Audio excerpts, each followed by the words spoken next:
Hello and welcome to the IdeaCast interview series, episode number 41.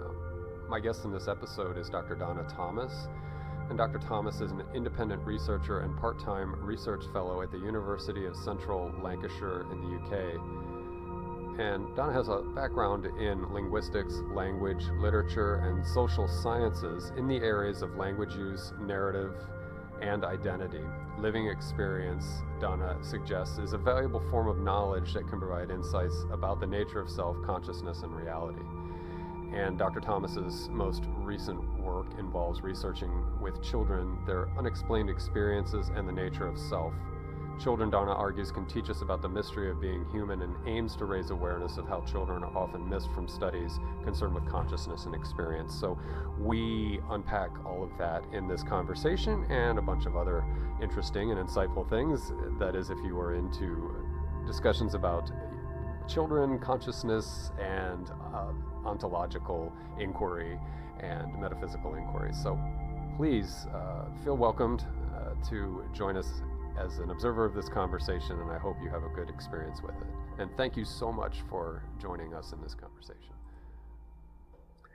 And I'd like to welcome Dr. Donna Thomas to the IdeaCast interview series. Donna, welcome. It's a pleasure to have you here, and I'm very much looking forward to our dialogue today, our conversation.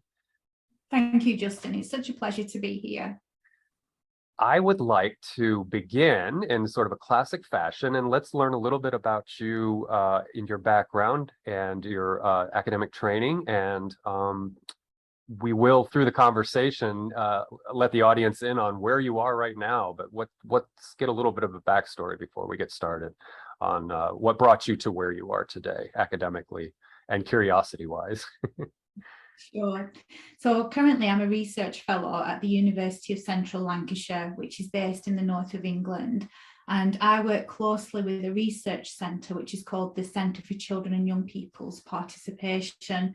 And that is very much a research centre that places children's agendas really at the heart of research.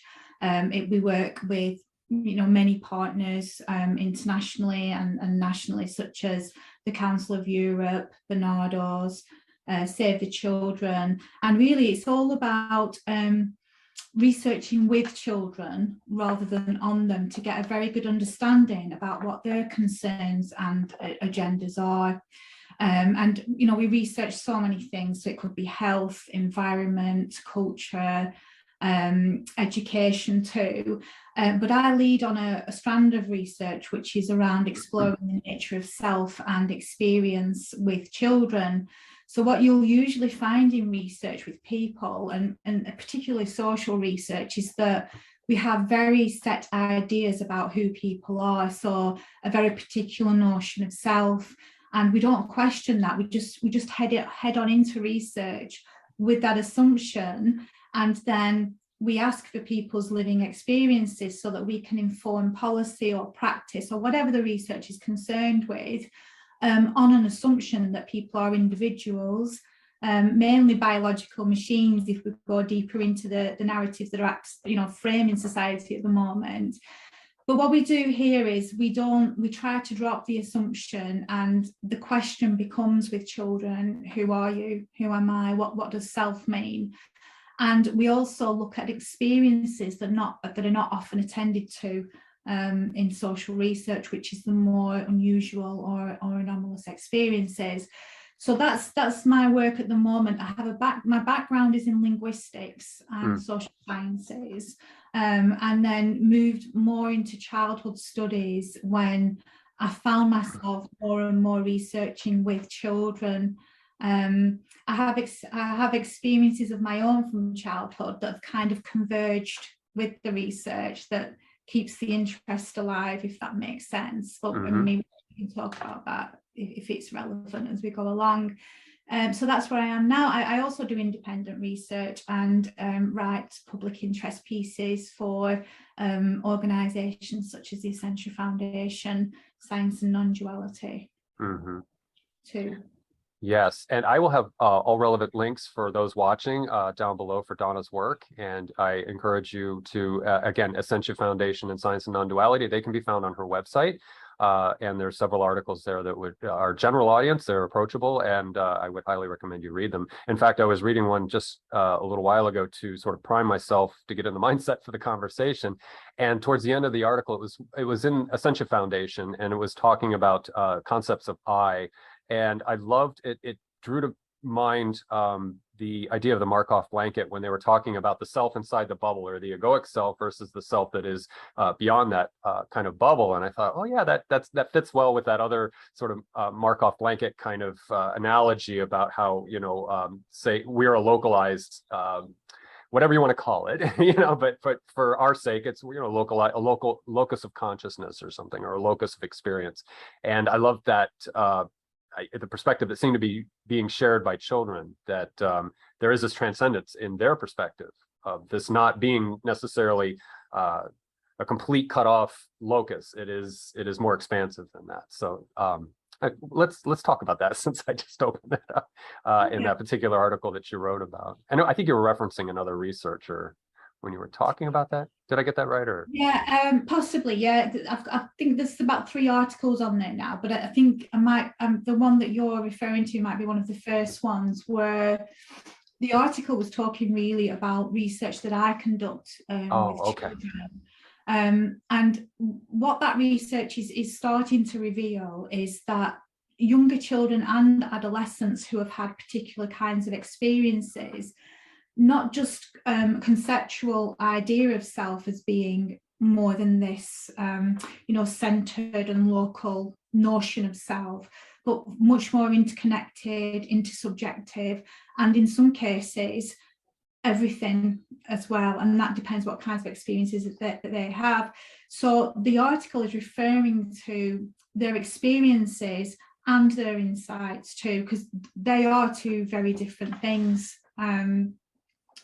So what's interesting with children is when you research with them, and we can talk about younger children later, but if we just stay with the older ones for now, and it's surprising how many older children have had some kind of transcendent experience.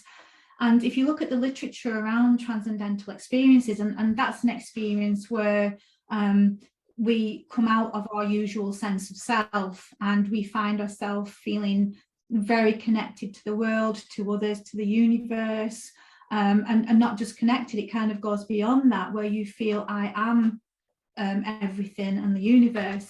And there are many young people and older children who have had that experience, and have had that through a variety of different means. So some young people have had that through accidents, through being hospitalized, so through suffering and trauma. Others have just gone into nature and had a spontaneous kind of experience.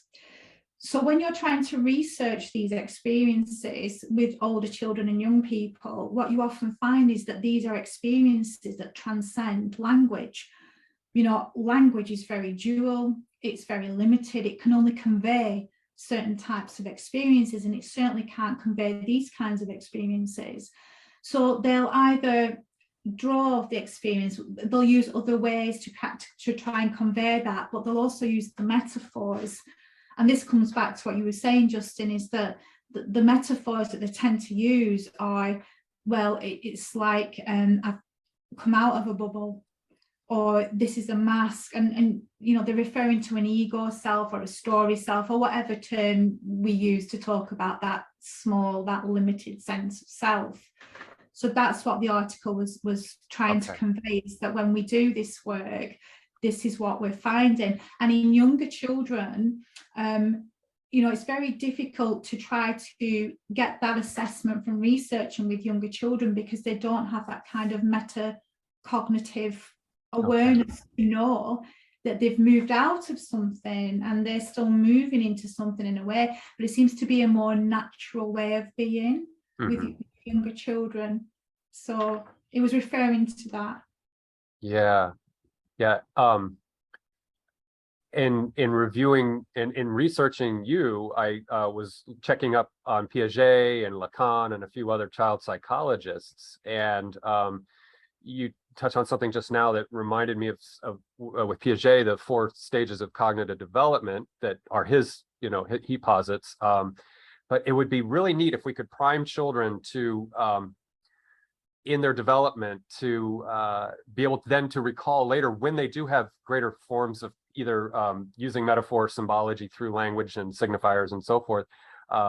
It would be neat if we could capture the interests of somebody at 4, 5, 6 years of age and say, well, think about this, and then try to hold on to what you're feeling, or, I don't know if there's, I'm just really reaching here, but it'd be great to try to build a bridge sort of retroactively, where now a 13 or a 14-year-old can articulate more on what it is they may have felt or experienced at an earlier age. In other words, just sort of build up a priming, I guess, for people to be able to be open. Well, there's a couple of things there, Justin. So the first thing is that Piaget has kind of caused a bit of trouble for children in a way, simply because, and it might not be Piaget in terms of his original writings, it may be more the way that society has took Piaget's ideas and solidified them into this cognitive development model. And it's very problematic because it does a couple of things to children. So the first thing it does, it positions children as becoming adult rather than a being in their own right. And it positions children as not having capacities in the way that adults do, such as logical thinking is a good example. But a lot of current childhood theory is really challenging that idea, and children do display a kind of logic in their thinking and in their ways of being in the world. It's just that our idea of logic has a very how could we say it? It has a particular notion of what logic is, very much like how knowledge is valued. So yes, it would be great to get children to write things down as they get older, but then we might be devaluing the other kinds of epistemologies and the ways that we represent knowledge, which is through art and which is through symbol as well. So it's a really tricky tightrope in a sense, because the other thing is if we're always measuring children against this cognitive development model, when certain children are not meeting the marks, then they're then classified as having some kind of deficiency. So there's a lot of critique around the Piaget model, but it is more how it's been appropriated by systems and used, I would say, rather than probably what Piaget was trying to get at, because even Albert Einstein said that Piaget's model was genius in a sense.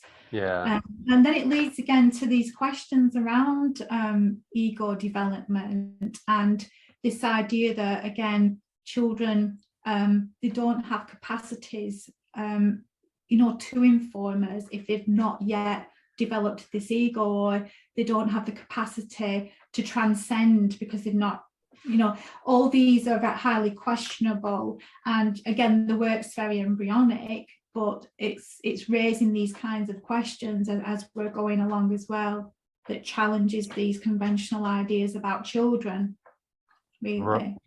Right. So that would lead me to wonder if there is work being done and questions being raised about how we can develop a better either linguistic or even just a understanding bridge to that age range of children. So us as adults, we can decode perhaps, or at least just be able to be more aware of what they're experiencing and what's going on. I mean, I have memories from early childhood, but I don't know if it'd be reliable to, talk about it, but I'm wondering, so in other words, I keep reaching to see how we can get into, say under what, 8 years of age and get good repeatability, reportability, that kind of thing, for the consistency of social science to be satisficient in getting. Yeah, and there's another argument there as well, because there's an argument about how we define research, because again, even qualitative research has this kind of logic underneath it, that everything has to be measured and empirical, and the idea of replicability and validity. But these are particular processes that work really well, obviously, in some branches of science, and they're so important. But when it comes to humans and when it comes to human experience, is that a good way really to, do we rely on replicability when we're trying to research the mystery of being human, in a sense? And there's a whole body of literature out there that talks about this, and not just in childhood studies, where there is so much research going on, not just with younger children but with babies too. And thinking about the questions that you're raising as well, Justin, around how do we talk about that? How do we understand that? How do we interpret how a younger child is experiencing the world? And that's when we have to start to think maybe about different models of research, and how do we build a theory into that, or which kind of philosophy may have more explanatory power to enable that kind of research practice and give it more value and validity in science. And there are so many debates around this at the moment. It's quite a hot topic, not an easy one to answer either. No, I suspect not. And because you're going up against an institution that, and as you point this out in your work, has Cartesian dualism built into it and materialism built into it. A lot of presuppositions that are going to be hard to work in compatibility with the where you're coming from, and where I'm essentially would be allied with you in that thinking. And it reminds me of someone else I interviewed recently, Sarifa Tekin, and she's at the University of Texas, San Antonio, and she's a philosopher of science, and she has focused a lot of her energy recently on the DSM-5 and getting the lords of the DSM-5 to work with people who actually have these conditions, and the repeatability of strong anecdotal data to contribute to the next iteration of the DSM. Totally different thing, but it reminds me of the spirit of what's going on here, where we have to break through some boundaries and paradigms, I guess, to get a better language and a better interaction, perhaps, with the subjects, if you want to call them subjects, the children. Yeah, absolutely. And I mean, that's wonderful with the DSM-5, because of obviously the problems, not with that, that's kind of the Bible of mental health, but the whole system is under challenge, and rightly so. And in some of the work that I do with children, so a lot of the children have what we refer to as anomalous or unexplained experiences. And these are experiences that go beyond our usual definitions of personhood, of time, of space. And and immediately, if a child reports one of these experiences as adults in our conditioning, immediately it goes to there's something wrong, and then there's this process of GP. If children are lucky, because children's mental health services are under huge pressure at the moment, and then when a child enters that system, is it the right support? Because already it's been assumed that there's something wrong with this child and there's a disorder.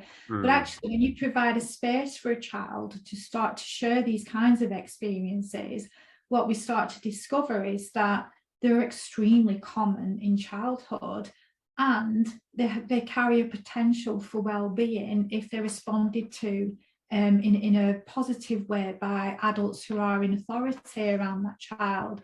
So, again, it kind of, to me, it beggars belief in a way that we still don't have any understanding of the mind, but then we have these very rigid systems that seem to know an awful lot about the mind and about who we are and what it means to have certain kinds of experiences. It's good to hear that there's other people challenging the DSM. Yeah, she's working in earnest, and she may be making headway because she's respected and grounded in empirical honesty and rigor and all these things. And so it's not just some far fringy kind of thing. She's doing it with sincerity. And the other thing she's undertaking is bringing humanities into pre-med and allowing, so if there are people going into psychiatry, that they're getting humanities, they're getting philosophy and things like that. So their depth is a little greater. And obviously, if you're going into psychiatry, you've got a lot of the nuts and bolts working for you, but to have a little more abstraction there and a little more space to work with, I think is awesome, that people are going to have a better perspective. The key thing is interdisciplinary as well. because, you know, the one thing you start to understand is that it takes all disciplines, you know, and, you know, something we don't do in academia is that disciplines are very much boxed off and segregated.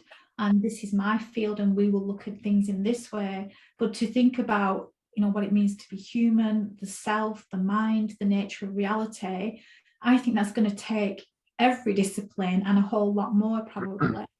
You know? Absolutely. Yeah. Absolutely. And I think I see that happening in biology, maybe just as of late, that it's not so much the reductionist model and the, you know, chemistry begat biology, that there's ideas being floated around. I guess people like Stuart Kaufman are throwing out ideas that I still don't get Stuart Kaufman 100%, but I'm working on it. And he has these emergence and complexity ideas and relationality. Of course, the process relational people are very much taking a new look at biology. And I think that's good, because then maybe biology reworked or re-understood, or being, again, more interdisciplinary, as you're saying, you know, that could lead to other things. That could lead to medicine changing, or at least, you know, some other perspectives that are still, again, grounded and stable, and they're not going out fringy on us. So, and I showed our hand, I think I can say this for both of us earlier, when I was mentioning something about us being a localization of consciousness. So I'm alluding to a popular, what I think is emerging and popular idea, metaphysics, about idealism, analytical idealism. So when we get to childhood development and the stages of I, or the three different minds, which I'd like to talk to you about, when a child is born postpartum and they're emerging as aware persons or beings, do you see, so we would call, to do a thumbnail about this idealism speculation, is that if there is a unitary consciousness, and that if we are localizations of consciousness, which could be found in Advaita Vedanta, as well as, again, analytical idealism, that we are these little whirlpools of consciousness, these ephemeral negentropic things that come up into being, or self-organizing, that might be a better word than negentropic, but anyway, self-organizing living creatures. Do you think a child, as it's born and it's not quite adhering to social normatives and things like that, that it is less dissociated and more associated, if that's the right way to go back on that? So in other words, as we mature, as they say, that we become more dissociated. So in other words, we dissociate, but then we're not fully dissociated. And then as we become inculcated, I think was the word you used, that we become more and more and more dissociated. Does that make sense? It makes total sense. And yeah, okay. There is a real sense of that. I think that as an explanation, it says an awful lot, and I do think that it's something to do with, Carl Jung, stated that children were closer to the original vision, and that's exactly what he meant, that they're still quite associated with this dynamic ground of being. And as we move along, and maybe that is the ego development, we then become more the sense of segregation and this inculcation into the cultures and narratives that are, around that child. And I do, and I think for me, so in terms of trying to think about philosophies and theories that we could start to use to re-understand children in a way, and start to challenge some of the things that are wrong with systems, for example, that support children, it's almost a process of elimination. And it starts from, so my research is very much about living experience, and it starts from the child, and it starts from their own epistemologies, their own knowledges about their own experiences, instead of an adult coming along and theorizing it from an already adult perspective, in a sense. And when you explore and research with children, you're trying to also get a sense of what philosophy, what model of reality has the best explanatory power, mm-hmm. that can really, in a way, make this logical, in a way, make this possible. And then you go through this process of elimination. So clearly, if children are having lots of non-local experiences, and they experience themselves as as interconnected and these kinds of things, then we can start to question the idea that, well, subjectivity or self or experience is an epiphenomena of a brain. It doesn't quite cut it. And you could unpick that for a long time in terms of the materialist paradigm. And then you think about something like panpsychism, which is the idea, of course, that our smallest aspects of our physicality, whether it's atoms and so on, are little subjects, and they somehow combine through these complex arrangements to make a subject like you or I, Justin. And that's really difficult. So to try, I think for some panpsychists now, the idea is, well, how do we solve the subject combination problem? Well, I know, let's get rid of the self. Because if we get rid of the self of a subject, then we don't have to deal with that problem. But then we need to ask, well, wait a minute, well, what do you mean by self? Because how are we defining self? What do you mean by that? Yes, we can all think about this little self as an illusion, so to speak, that narrative self, that conceptual self. But even when that goes in some way, or you have a transcendent experience, children still have a very strong sense of I-ness, me-ness, this knowingness that there is an I. And when you ask children, okay, you're 10 years old now, your thoughts may have changed, your body's changed, and what you like might have changed. What is it that's not changed? Is there anything that hasn't changed? And they'll say, I, me, and we'll say, well, what does that mean? And I don't know, it's just me, it's just I. So I think the point I'm trying to get to is then, okay, so we still need a way of talking about reality that doesn't necessarily get rid of our subject, because there is this in living experience or in direct experiencing, there is this sense of I-ness that's there. So we need something that can account for that if we are going to philosophy from living experience, almost developing a living experience philosophy in a sense. And then, of course, for me, idealism does that job. And I am a proponent of idealism because it can suggest that, yes, there is this core subjectivity that is shared, but there are also these expressions of that core that have this beautiful diversity and this beautiful sense of individuality. And so for me, certainly in my own research, it works very well to explain children and their experiences. Yes, absolutely. Yeah, it's a good heuristic, I think, for understanding, especially, like you said, the subject-object combination issue, and then panpsychism's problem of how do you, when does the complexity of structure turn into sentience?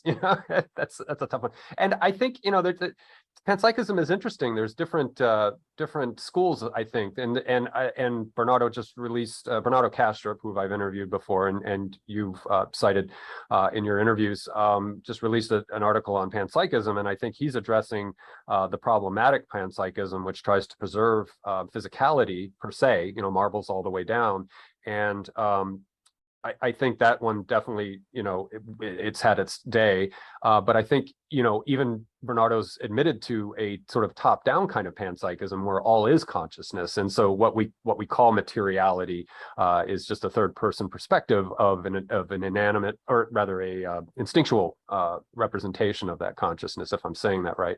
And the metaphor I like to use to help address something that you had mentioned is with the self and the sense of I like to think of the physical body that we are, not possess, but that we are, that it is not distinct and separate from the physical universe. It is all hydrogen, carbon, nitrogen, sulfur, things like that. And so to assert or postulate that we are separate in some way from the universe is impossible. We are not extracted from the universe. We are that universe just functioning differently. Like I said earlier, the negative entropy, you know, like we're self-organizing, autopoietic, whatever you want to call it. We are this thing, but it is in no way separate. So that's almost an illusory proposition there to say that, you know, these agents, these physical things, and so I transfer that to selfness and consciousness, and to say that no, you're not separate necessarily.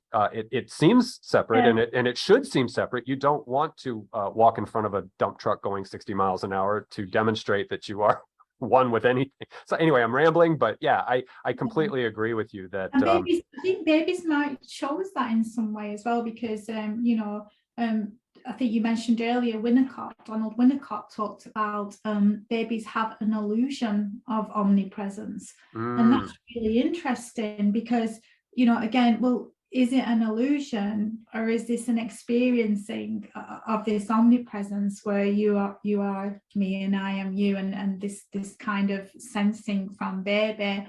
And I always think that's quite interesting, where you've had lots of studies around babies, and then an adult will come to the conclusion there is an illusion of omnipresence, but perhaps the illusion is actually the separateness of the subject object rather than the omnipresence or the oneness in a sense as well. So that's quite interesting.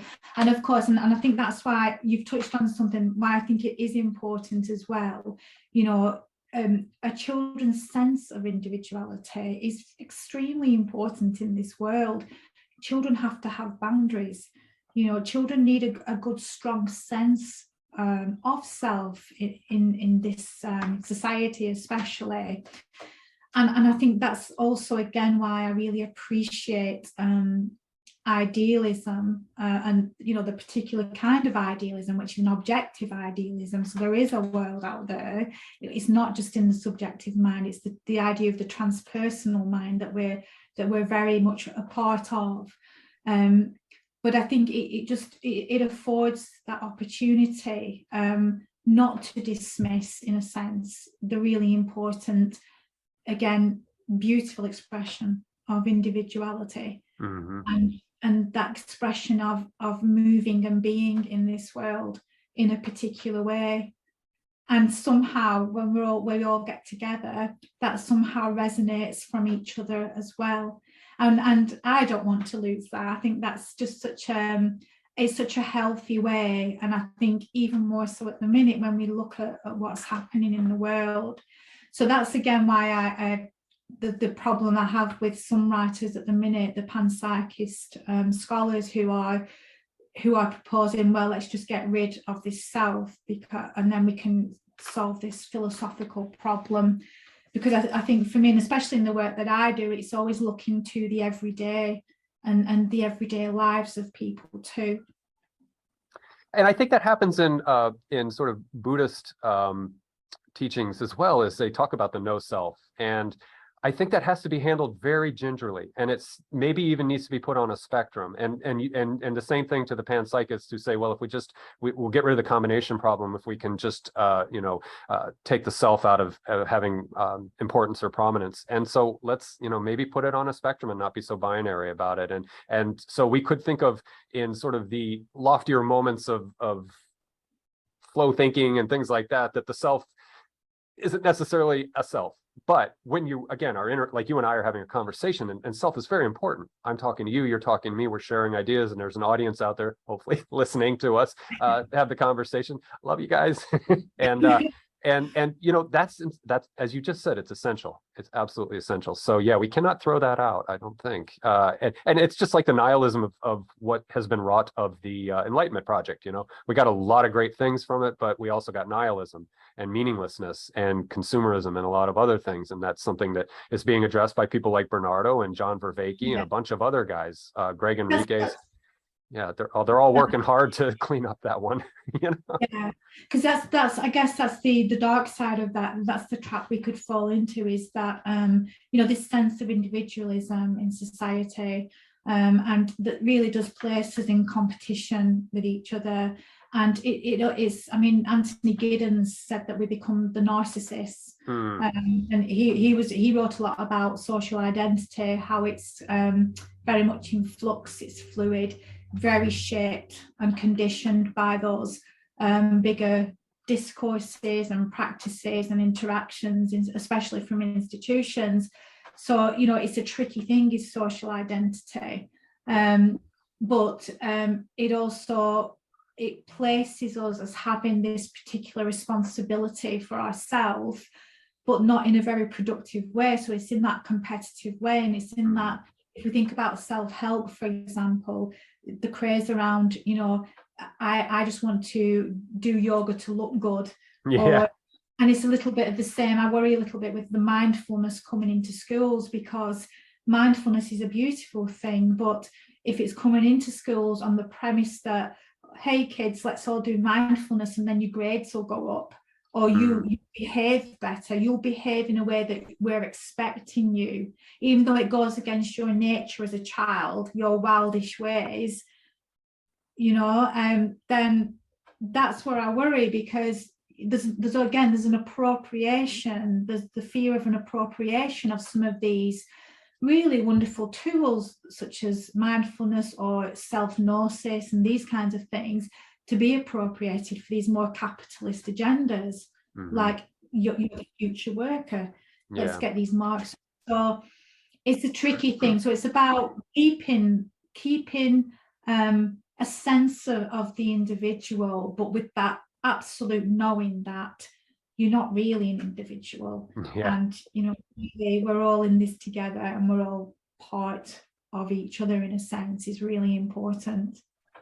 I recently, early this summer, revisited. I read about a critique years ago, and it's never it's not a functional social construct, but anarcho-primitivism, which is a critique of modernity, or a critique of whatever you want to call it, our advancement as a species. But I like one aspect of that, and then I will frame this with our tribal ancestors and those who are still here on the planet as tribal people in New Guinea or Oceania or in the Amazon basin or in Africa, and they live in tribal communities and extended families. And in those structures, in those social structures, there are no influencers, there are no narcissistic authoritarian politicians, there are no overtly important people. There are shaman, there are elders, there are matriarchs, there are patriarchs, there are people who sort of rose to whatever prominence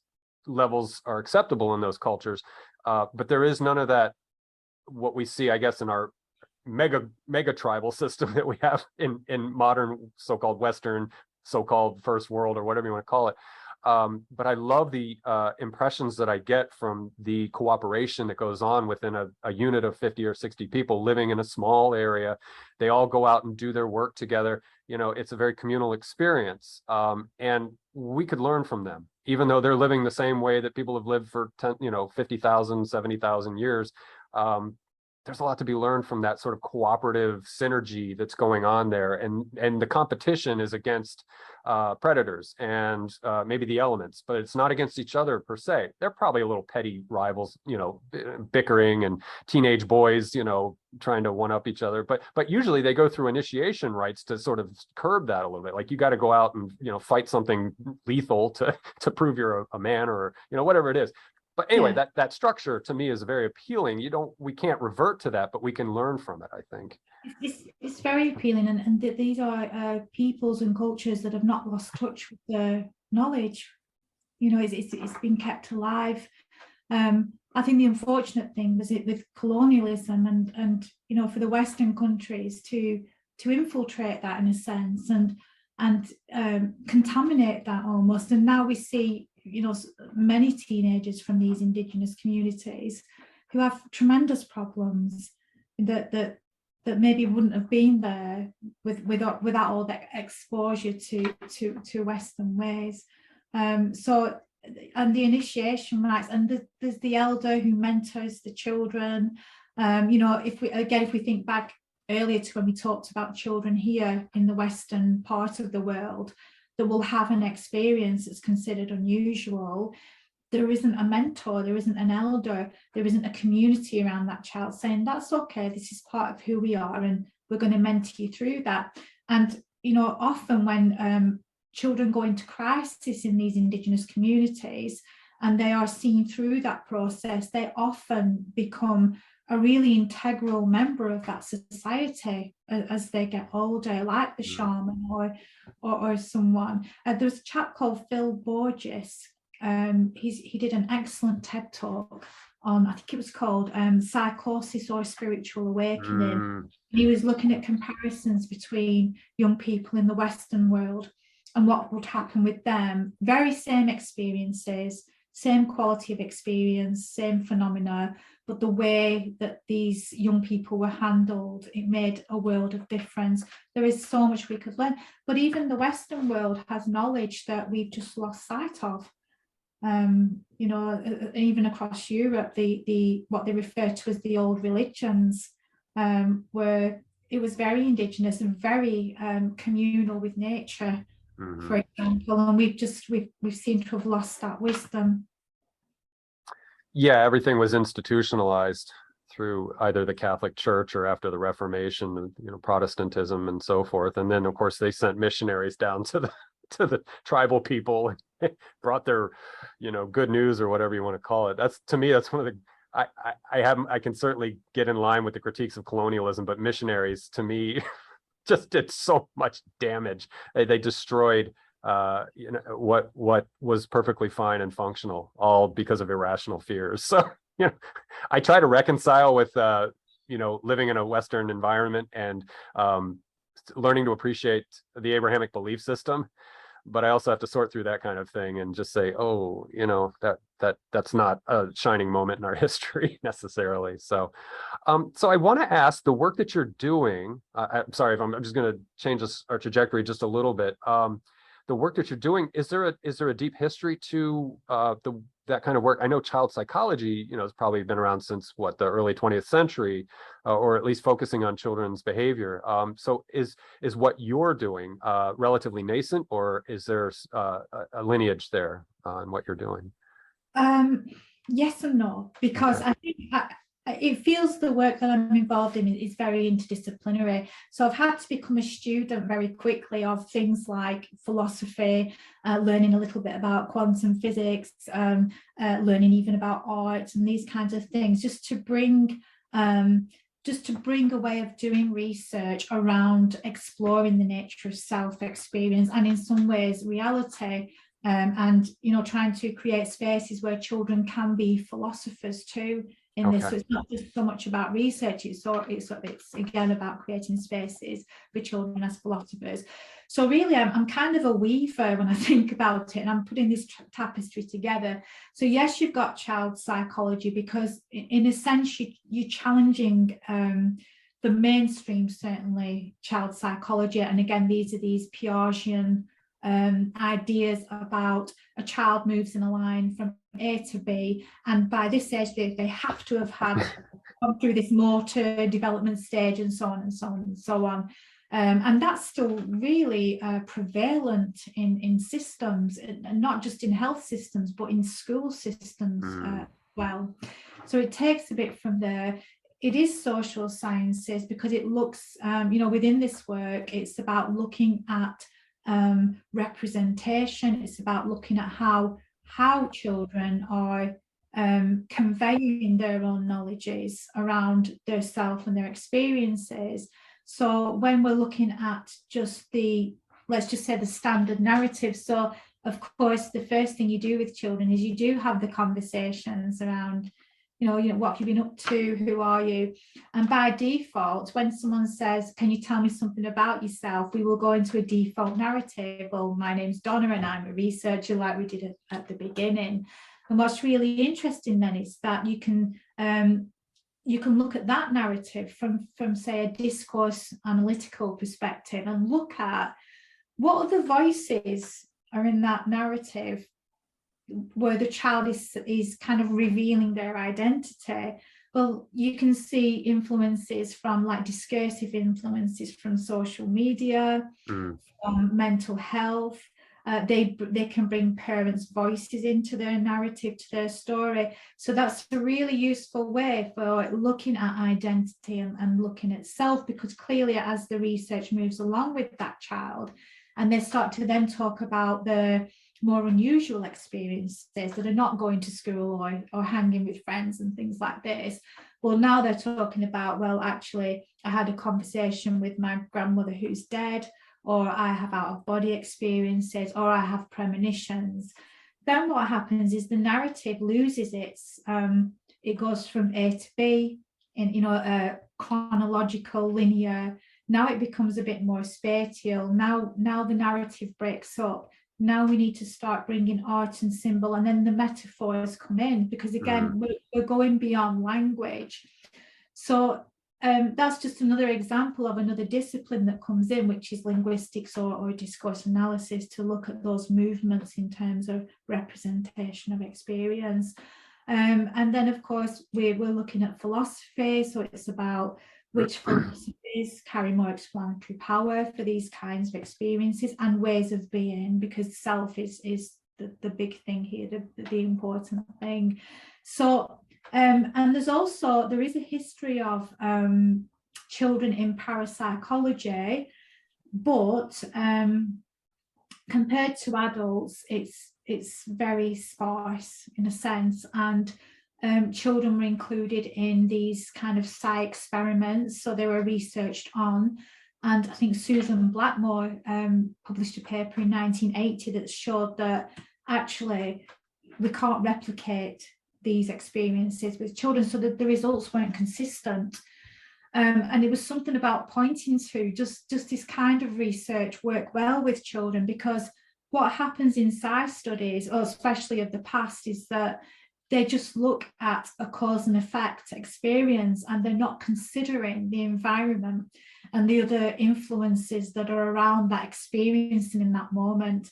And that could be power relationships between adults and children. It could be cultural. There's lots of things that it could be. So there is a bit of a history there. So that's come into it as well, to kind of argue, okay, this is kind of a logical, positivist way of doing research around these kinds of experiences with children, and it's a way that's shown to not work very well. Let's try these qualitative participatory approaches, and let's see what happens. And if you're expecting statistics, some of the research I do, it is trying to gather statistical, it's, again, the statistics are really valuable, really important. And in qualitative research, so are themes. So I think you alluded to it earlier, Justin, in any qualitative research, I think you were talking about the DSM. If you have 1,000 people who are telling a very similar story and sharing similar experiences, that's valid. We can then see some validity in that, and that is important. But again, there's other knowledges, there's other experiences, there's other groups of people who can't, for various reasons, be involved in that kind of research. I work with children with disabilities, for example. Some children are non-verbal. We're doing a research project in a hospital in London, a children's hospital at the moment, where these children have undergone cardiac arrest and died several times, and they can't speak because they've been intubated. So we have to then find ways to research with these children so that they have the opportunity to share their experiences of what happened when they had cardiac arrest, for example, and how did they experience self in that moment of the dying process, or what's happening since that, So I think it comes back to the point I've made about, if you are exploring self and experience and maybe the nature of reality through people, through living experiences and consciousness, I think it takes a whole toolkit. It takes so many disciplines. So in terms of a history of it, there's pockets of history across different disciplines, and I think this work is bringing some of that hopefully together and see where it goes, because it's still an unknown. It's all it's doing is raising more questions at the moment, but I hope that's a good thing. Yeah. Oh, absolutely. As I said to you before we hit record, it's like that's how I operate. It's just the unending inquiry for me. And I'm just an average Joe. I have no academic training, but for me, it's just, that's how I take on life. It's like I don't want, I don't ever want to settle on anything. Don't want to ever make any declarative statements. Just going to the next question, informed inquiry, but it is in the same breath, it is really challenging the materialist paradigm. Right. And I think the more we explore these matters with children, it's also challenging a lot of the logic behind our systems in society, whether it's how we think about people's health or what we think is important for children to learn through education and all these things. I think that it's certainly showing that. So, you know, if you're looking for, well, was that real? Did that child really speak to their great grandmother last night? Well, sometimes these experiences can be validated in the sense of, if you then go to parents and the parents will say, well, actually, it was a bit odd because we had the photos out and the child identified the great grandmother from sets of photos. So, you know, you do have that kind of evidence around some of these experiences. But again, if you're looking for that, we have to evidence it in that particular way. That's never going to happen. And it's almost flogging, you know, a dead horse in that sense. Yeah.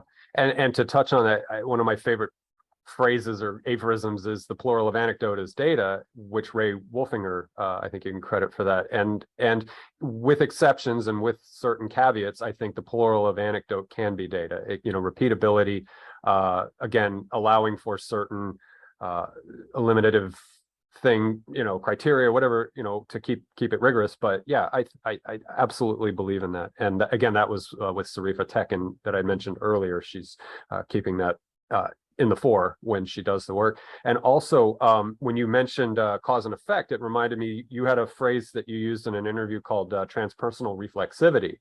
And could you mention, speak to that for a second? So I guess in sociology, reflexivity has this particular context or meaning, and that's when you said cause and effect that prompted me to go ahead and ask you that. So what is transpersonal reflexivity, if I could?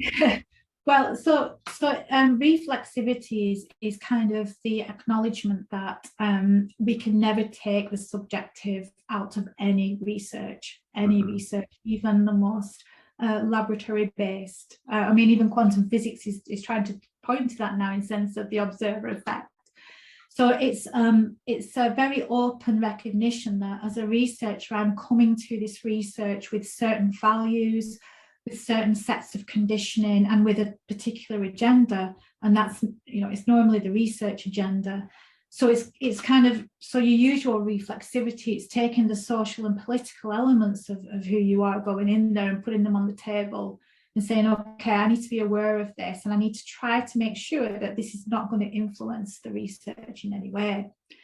Now, if you're a researcher who is researching experiences that you yourself has had, you needed a kind of a deeper degree of that to a sense. And I'm researching self. So what I need to do then is to kind of research myself before I go into these research situations with children. So the transpersonal reflexivity is a bit of a reference to, for the researcher, not just to also go beyond the socio-political conditionings that we go in with, to look at the Cartesian subject that we go in with, because even if you take away those conditionings, we're still going in as an individual subject who carries power in that research interaction too. So to be transpersonally reflective is to kind of reflexive, is to kind of also step out of that smaller self and to come more into a space that's more open, that's more receptive, that's more listening, more open-minded, and just to see what comes up in a sense as well in that research moment. And it's something that is used really more when working with a child or researching with a child who is trying to convey some kind of transcendental experience.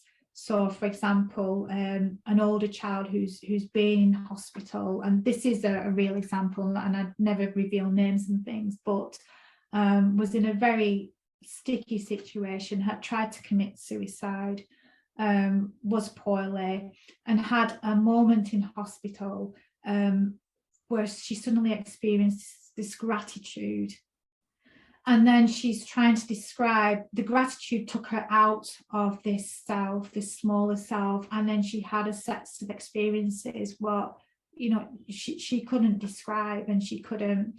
So that transpersonal reflexivity, it makes you more responsive in a way, because you've dropped the baggage at the door and you're coming into the space. And then there's more resources available to support the child to represent their experience in a way. And it's still a phrase I'm playing with, so I kind of chuck it in there sometimes and maybe don't offer. And it's difficult to kind of talk about it as well, because we're going back into the realms of language here. But in research, we need language, and we need to be clear, very clear about what we're doing, very open and honest, and especially in research that is a bit more messy, let's say, than traditional research processes. Yes.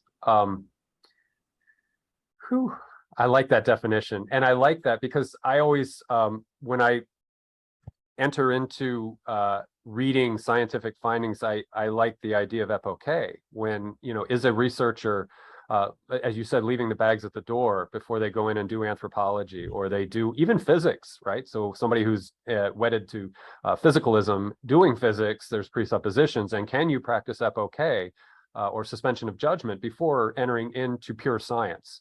And then we can get into the metaphysics afterwards. You can bring your physicalism with you, but then you should be prepared to defend it and talk about it. So I like that transpersonal reflexivity in the sense, in a similar parallel to epoche.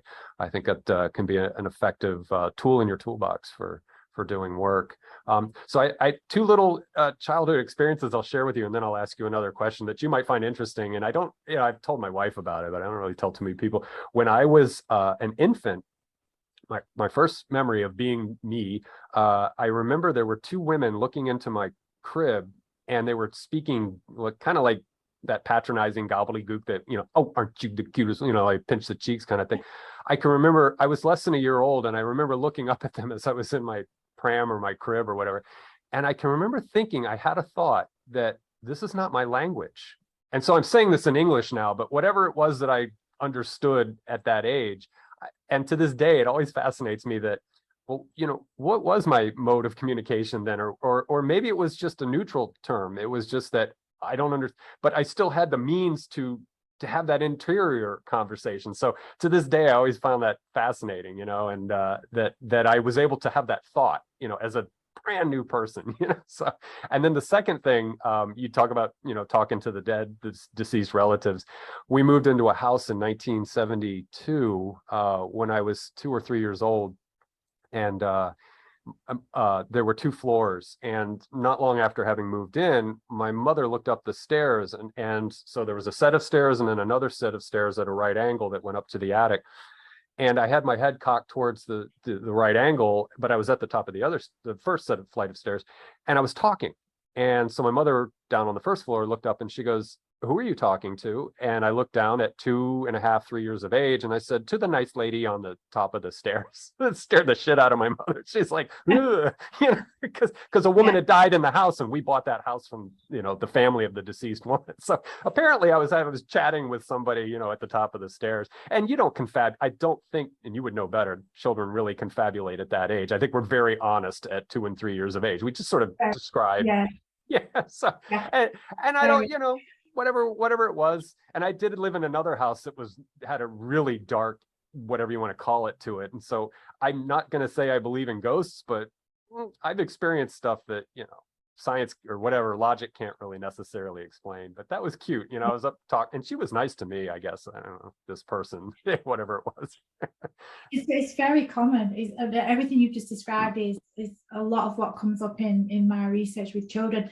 And you're absolutely right, because when younger children report it, they're so matter of fact with it. Even if it's just something a little bit scary, they're just like, "Oh, and this happened and this happened." And that's when I think an adult has got to kind of watch their reaction, because that's what the child will pick up on. So if you go like that or something, then that's going to make a little bit of dint and a mark. But what's interesting with older children is that they have a sense that what they have seen won't be well received. And, you have instances of some children, they can't even speak to their parents because they have a sense or a fear of, how that will be received. It's stereotyped immediately, and then when you're with the teenagers, they're just really out with it. They'll say, yeah, I'm not telling them, they're just going to say I'm a skit. Yeah. Yeah. So they're really honest with it. It's one of the problems is that they don't have spaces to share. And then what will happen then is that if I do online research too, and that's a little bit of cyber ethnography where you kind of go in and looking around and seeing what young people are doing online, because that's their territory in a way. And you can see this resistance almost to conventional systems and society because they are so interested in the supernatural. They are so what would be the word? I don't want to promote this because for me, this is where I know I'm a parent and I find this extremely worrying, but they're setting up their own experiments from things like Ouija boards to using water, which is interesting because if you think about, there are proper research studies that use flotation tanks, for example. There's some great work going on at Northampton University in the UK on this. But it's really interesting how, the younger people, they want to be involved, they want to explore, they want to, there's something in here that makes us innately interested around these matters. And then, of course, then you've got a host of sharing experiences online. You've got parents who share their own children's experiences. You've got younger teenagers and older children online sharing their experiences. So it's a very interesting research environment when you're researching with children online. It requires so much ethics around it.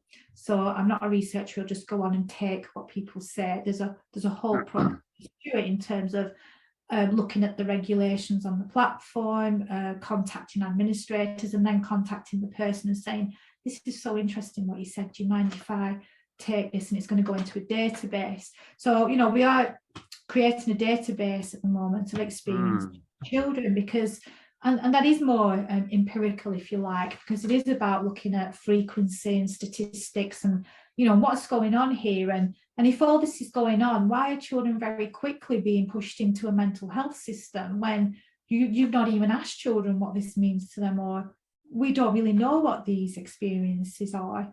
So that's kind of the impetus behind collecting that kind of data too. I never really thought about it the way you just presented it, but you're right. This generation, maybe we could call them Gen Z, anybody under 30 or 28 or 26 or wherever the line is. I know Gen Z is 22 and under as a time of this recording, but so young millennials, Gen Z, you're right. It's a different ecosystem. It's a different set of psychotechnologies and things going with them that you and I are probably close in age. And so, I can't relate. Literally can't relate because I came up differently. There wasn't any technology until I was there were tiny little computers back in the 80s, but internet and the rapidity of communication and things like that. I see it as an adult, as a middle-aged person. So yeah, that's interesting. Yeah. What's really interesting is that some research, I can't remember the name of the paper, but it is interesting. It's from 2012, I think, that was showing how young people who are game playing, so continually in the virtual landscapes game playing, are more likely to have lucid dreams, for example. And they are entering states of consciousness that are very similar to meditation and yoga nidra. And and I do have a part of looking at these anomalous experiences because I'm very interested in children's natural states of consciousness. So, for example, when a child plays, is play kind of the equivalent of an altered state of consciousness that adults try to achieve through meditation or taking something?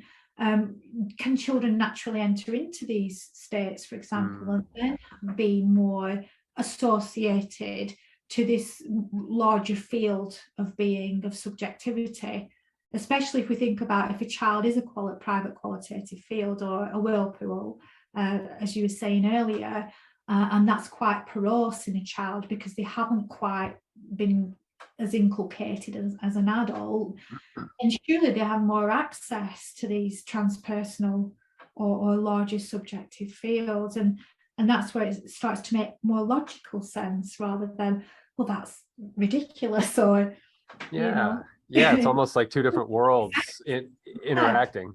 Almost like we were saying a moment ago with ghosts and dead grandmothers and things like that. And it's a little bit like when we think about dissociation as well, and these liminal states, for example, of puberty and of adolescents and teenagers. And if you look at the statistics on this disorder, and I'm doing this with disorder of dissociation, for example, and adolescents can frequently go through these periods of dissociation. Is that an association rather than a dissociation? Is there something happening in these transitions, moving from one stage of life to another, where there is this liminal where more things can happen? But so these are some of the questions that that the research is raising, and then if you have this nice narrative, philosophical way of thinking about this, then you can start to ask these questions in a more legitimate way too. Yeah, absolutely. And that kind of leads me to I said I would give you some stories and then ask you a question. And the question I was thinking of was, in the 20th century, we had Marie Montessori and Rudolf Steiner with the Waldorf school system. Do you know if there is an emerging education system or organization that is working in this field or this aspect of bringing children through whatever development is? So in other words, you can tack on regular education, but are they encouraging this kind of blossoming and healthy inculcation or different means of inculcation? So I know Steiner was a lot, because I went to a Waldorf system for about 2 years and then I got thrown into something else, and I loved it because first, second grade, it was all about play and art, and we did mathematics. I was, learning math, but it was more about, the sort of liberal arts kind of thing where you're learning not so much about the rigor of language and elocution and history or anything like that just yet. They were bringing that in later. And Montessori was very much about letting children sort of form themselves, and parents, still there, but just different types of interaction. So are there schools that are working not necessarily with idealism per se, but with the approach to allowing this child to emerge differently and in the way that you and I have been discussing for the last hour? I think there are some small positive changes in schools in terms of bringing in different kinds of pedagogies and different ways of children being in the classroom, but I think it's very slow, and I think it's very small, and I think it's trying to fit it again into a model, a certain way of thinking about the world. So I'm not so sure that we're anywhere near that stage yet.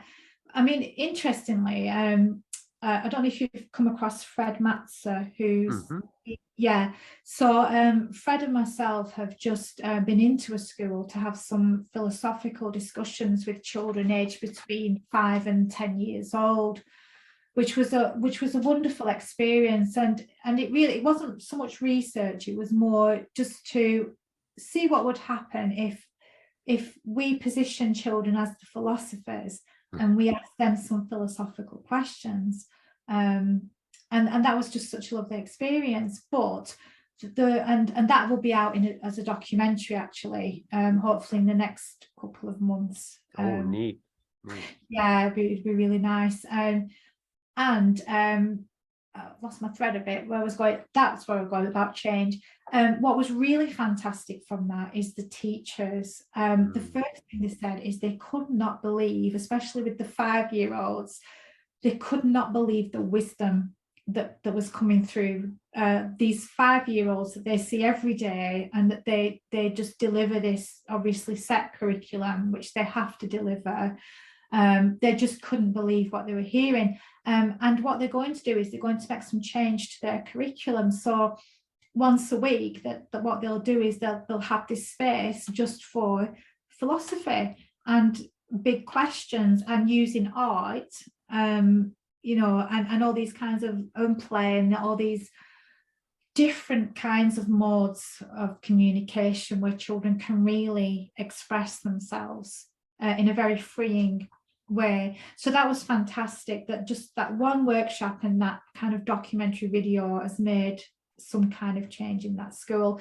But that's just one school. And I'm sure that there are other schools who are doing things like this. I mean, again, there's a body of literature around children as philosophers, and they do work in schools, but I don't know how well that's kind of penetrated down into educational practice.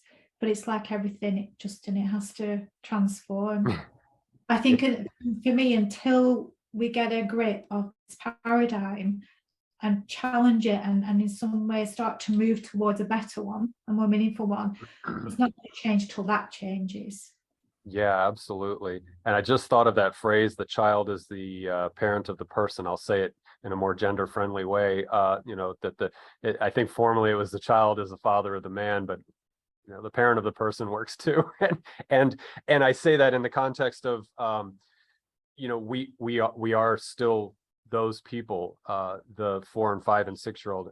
In fact, I'm in my early 50s and I still think I'm like 18, you know. So it's like this contiguous line of being, you know, that so in other words, to relate that to education systems that can be more friendly towards again, as you say, the inculcation and just the evolution into I guess being a more dynamic character, and it doesn't even have to appeal to the pure analytical idealism per se. It is just to know and have an appreciation for the again, the unitary nature of being in the psyche and the flesh, but in the psyche. Because I always use I do this to maybe help me mostly, is just we're a species. We are a monotypic species, and that helps with all this division and you know rhetoric that keeps us separate. You know, so we're a species. Yeah, I say that over, and I throw that into conversations with people on the street. And I'm just like, we're a species, you know. And unless you're a creationist, you're gonna think about that for a minute. That you know that's all we are. We are one species, you know. And there are obviously caveats to that, because I've heard that the hippie aphorism that we are one family can be problematic because it's for disadvantaged people. That's kind of talking down, and I get that. So I don't want anybody to misinterpret what I'm saying. I'm talking purely about biology here.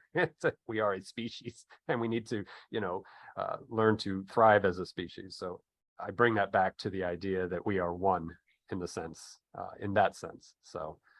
Anyway, now let's see. I want to ask, let's talk about the 3 minds. I know we're probably closing in on our time that we had set for ourselves here. Yeah, we've got about 15 minutes. So can we talk about the 3 minds? And I know you had that conversation with Dr. Anup Kumar, who I've had on the show, and he has a very similar setup with this. But can you run through this in the context of childhood and development?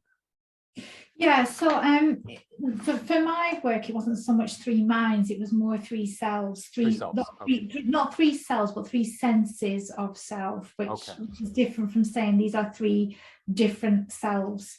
And so from the studies that I've been doing with children, it's trying to find a way to talk about this, and this is the really difficult bit. But what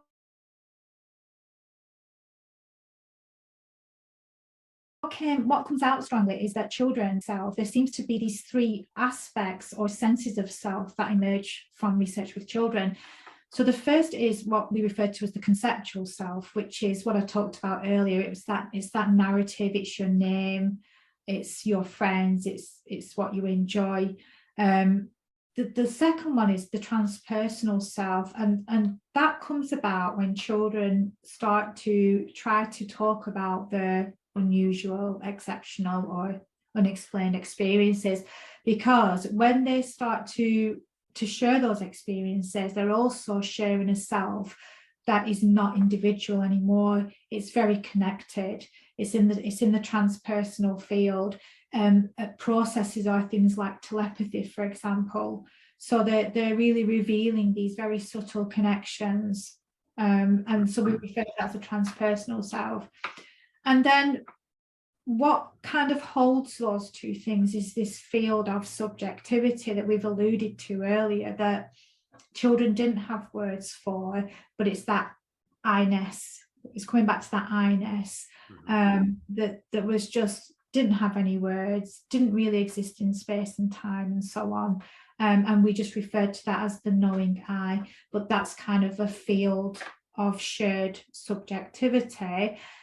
And the recognition that the other senses of self are experiences rather than that subject. So that's where, and it was interesting because then Anoop has got the three minds. So we had a conversation just thinking about that's really cool in a way, because you live all the way in the US and I live all the way in the UK, and we're thinking about these similar things, and this three has come up again. And we were just talking around the similarities between, well, how does the transpersonal self, for example, match with the second mind or the third mind? And it was just starting that conversation. Yeah, that was a brilliant conversation. And for the audience, I will say it is on your website. It is accessible through your website or your YouTube channel, which again, I'll have links down below for that as well. I recommend that conversation. If you enjoyed my interview with Dr. Anoop Kumar or anyone's, he's been on a number of podcasts and interview shows, that you check the one out between Donna and Anoop, because it was good conversation. And so the other question I wanted to get in, and then we can flow on a few things, is you had a term called aperspectival unconditioned awareness. And I thought that was just such a brilliant term. And could you open that one up for us a little bit? Yeah, it's not my term. Okay. Sorry. Yeah, it was a quote from a philosopher called Miri Albari. Okay. I think she's an Australian philosopher, from a paper from 2010. And it's this wonderful paper where she's talking about the mystics, the ancient mystics, and their own living experiences of this kind of transcendental realm. And it just seemed a really fantastic way to try again to convey this sense of self that's really difficult to convey, that children are accessing.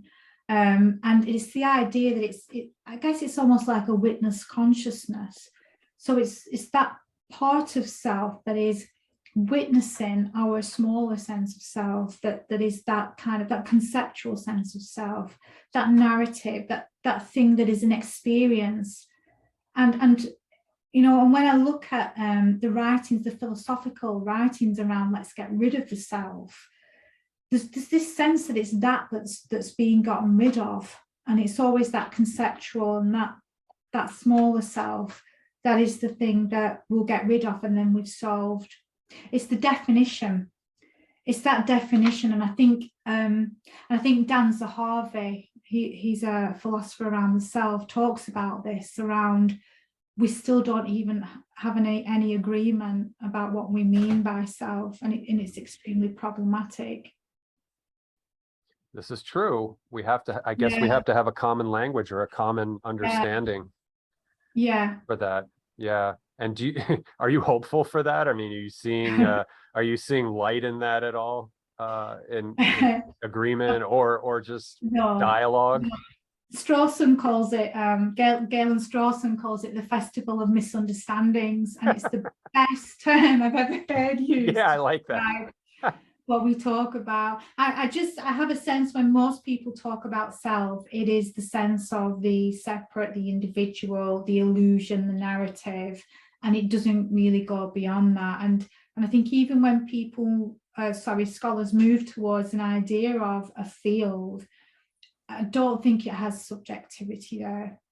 It just seems to be this kind of field. And so it's just very tricky. And again, keeping with experience, keeping with us, there is this I-ness. What it is, we don't know. And will we ever know? Probably not. Will we ever be able to conceptualize it with our limited minds? No way. Yeah. But we can, it's like the finger pointing to the moon.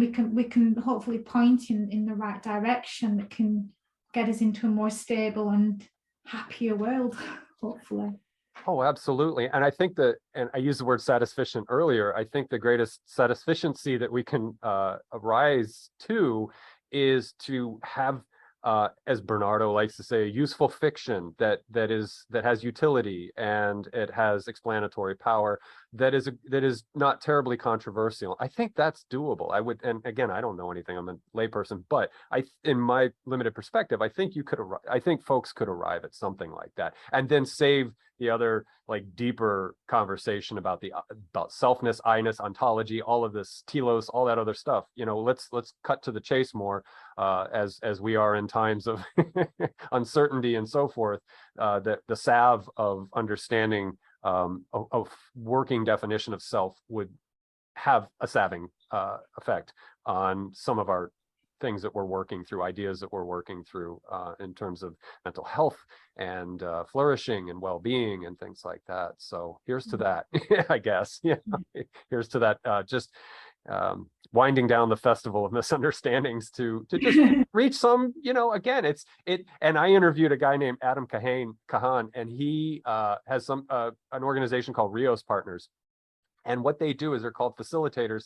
They go in and they work with the Colombian government and FARC, and they get Colombian government and FARC people to get together, or Afrikaners and South African native folks to get together and work through intractable and soluble issues. So if folks like that can sit down and break bread together, and Adam Kahane, who I interviewed, can help lead that kind of change, then I think it's possible. I think it can be done. At least I'm hopeful in that sense, because we do really would benefit greatly, I think, from just a functional sense of what selfness is, and then teaching our children that, right, and helping them to understand that, as you're doing and as you're working through. So two more things I'll check in with you on, and they're future related. And one is, you are working on a book, and it should be coming out early next year, I believe you said. Can we talk about that for a moment, and get people ready for that? Yeah. And I don't know the title, so forgive me. Because sorry. No. I say that I'm pleading ignorance here, because I've seen the cover on your website. I read the back cover of it, and some of the people that were talking about the book. So, but I do, mea culpa, I don't know anything about the book. So if you could give us a primer on that. Yes, I will try. So it's called Children's Unexplained Experiences in a Post-Materialist World. And it's very much just expands on a lot of the things that we've touched on in this conversation. So it starts from the living experiences of children, in terms of their unexplained experiences and their experiences of self. And it starts with children, and then it starts to weave in other kinds of theories, philosophies, science, and also research that others have done in the past with children around these experiences. And it brings it together and it's really the start of a dialogue to help us really rethink how we understand and be with children, first of all, but also try to figure what children can teach us around not just what it means to be human, but how can children also inform these wider debates in the scholarship around consciousness, around self, around the nature of mind. So the book that was a very nutshell, but that's kind of the flavour of the book.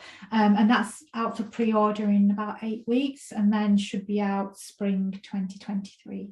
So early next year. So it's quite a way to go, yeah. Okay. And in my life, the way time moves, spring will be here before we know it, right? Isn't that crazy? Yeah, that's a very interesting field, to completely do a 180 here, because I'm ADD. But the idea of the passing of time is so fascinating, and children, again, we can learn from them, because I joke with people in small talk that, when we were younger, time just dragged on, and whenever I'd complain about it to a person my age, in their 50s or whatever, they would say, "Oh, you just wait till you get older. Time will just whip right by." And I'm like, "Al Pshaw, it'll never, blah blah blah." But it's true. And then I researched it a little bit, and they actually have ideas, and again, maybe they're coming from logical positivism, I don't know, but they're saying that as we age and we carry a lot of psychic baggage with us, i.e. experience of life, we have a history, a narrative, I've got a 49 something 50-year-old history of experience that changes our perception of how time flows. So we have this huge memory, this library of things that we've experienced, whereas a child is more of a blank slate. And I think that's kind of interesting that affects the perceived passage of time, which, we could talk about time too, but anyway, Yeah. It is interesting about time. I don't think children come in as blank slates. I'm kind of more with Carl Jung on they're coming in with something rather than nothing. Right. But I think it's interesting with time with children because it makes you question the nature of time. So if you're a very young child who has not yet developed narratives and concepts, is time existing for you? Is time just an existence on the level of the narrative? Is it something that's created there, and then we have this sense of moving from A to B? And if you look at transcendental experiences, I mean, there's lots in literature with adults that loss of time, that sense of time dissolving as your ego or your conceptual sense of self dissolves, so does time. So I think you're right, Justin. I think that children could actually also contribute to those discussions and thinking around time, the nature of time. Yeah. Tricky one again. But... Oh, of course. Yeah, I'm sure it would be controversial. And to just qualify something I said, that, yeah, innatism, I believe in that. Like even people like Noam Chomsky, and they talk about native language and speaking, and, a lot of that's built into us as we come in. And maybe that's a bizarre tangent to bring Chomsky in here, but... Well, I think I'm a bit of a both. So I think there is something there. I'm not sure I totally agree with Chomsky, but I do think that children are coming in with some material in a sense, and I'm just going to say some material for now because it's something I'm still thinking about, so I don't want to make these claims. But I also see, as a linguist, and the social constructed nature of language too, and there is some dialectic that's definitely going on there, but it's not one and it's not the other, and there's something happening there. Something to sort out. That could be another. I mean, it's another. I mean, it's the nature nurture. It's the It's the Vygotsky and the Chomsky and the Shaw.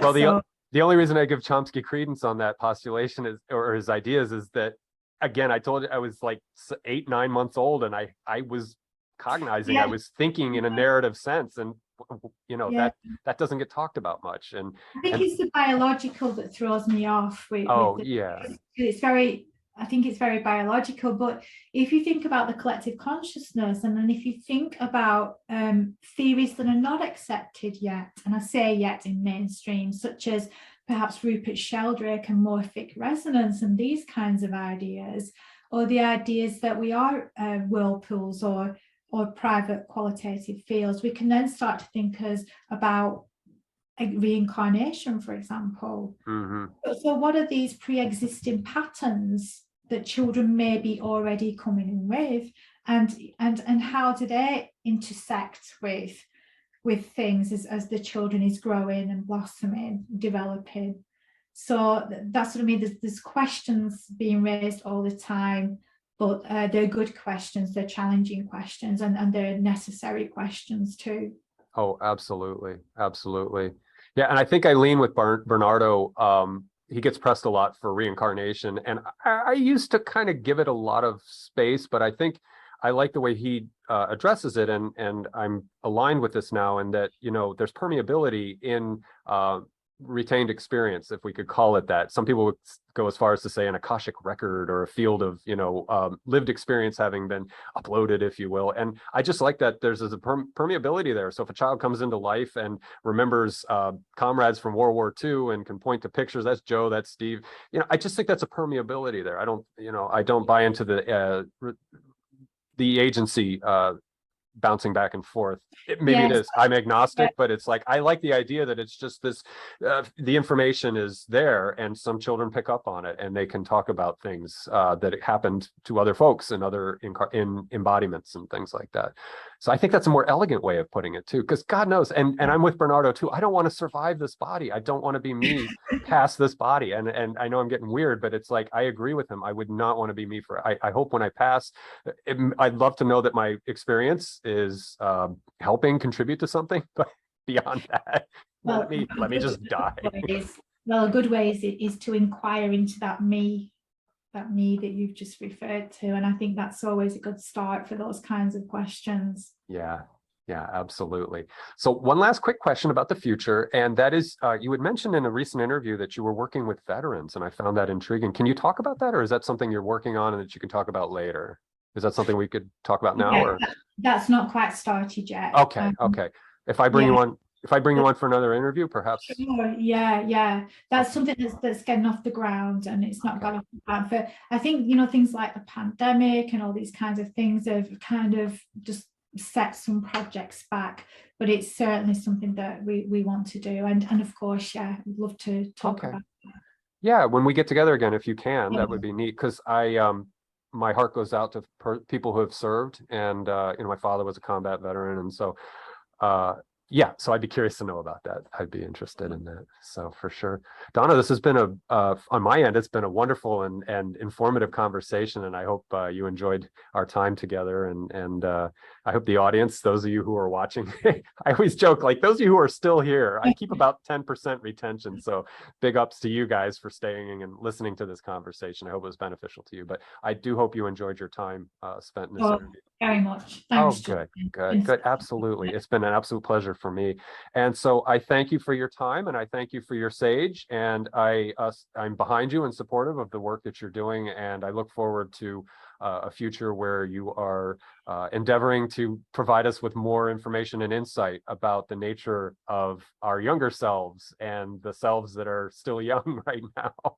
I think it's such a field, right? It's such a, oh my God. And if we could dial our child rearing and the tribe, bringing children up in a way that's not going to produce traumatized children and children who are free-spirited but disciplined, there's so much opportunity there.